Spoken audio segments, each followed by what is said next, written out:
Organizatorji zimske univerzijade leta 2013 in predstavniki mestne občine Maribor se z vodstvom Mednarodne univerzitetne športne zveze v Bruslju pogovarjajo, kako so si zamislili izpeljavo športnega dogodka, potem ko dobro leto dni pred njim še niso začeli graditi objektov. Načrti za več 100 milijonske naložbe so se hitro razblinili, proračun v višini 45 milijonov evrov pa se je v zadnjih tednih znižal za skoraj polovico. Od tega bo za naložbe zgolj 15 milijonov.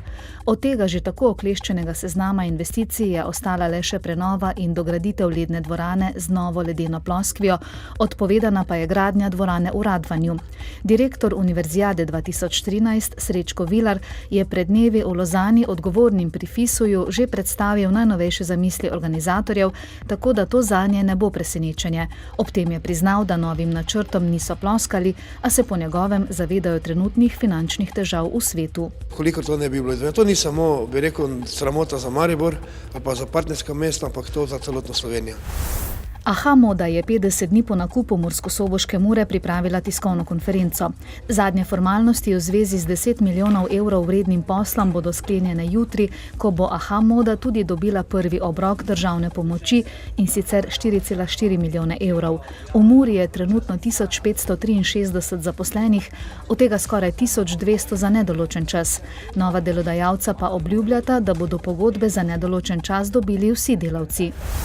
Organizacija za ekonomsko sodelovanje in razvoj je v najnovejši gospodarski napovedi Sloveniji za letos napovedala 1% gospodarsko rast. 2012 naj bi ta dosegla 0,3%, 2013 pa bi bila 1,8%.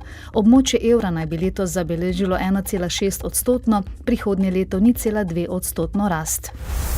Socialni partnerji na zaprti seji Ekonomsko-socialnega sveta obravnavajo več pravilnikov, ki se tičejo področja varnosti in zdravja pri delu, ter smernice za izvajanje ukrepov aktivne politike zaposlovanja 2012-2015. Na dnevnem redu imajo tudi sklad za dostojno delo in tristranski dialog. Večinoma sončno z občasno zmerno oblačnostjo je od 5 do 10 stopinj Celzija, ob morju okoli 14.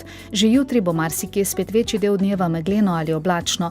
Temperature bodo od 0 do 5, na obali 12. V sredo in večinoma tudi še v četrtek se bo nadaljevalo megleno in suho vreme.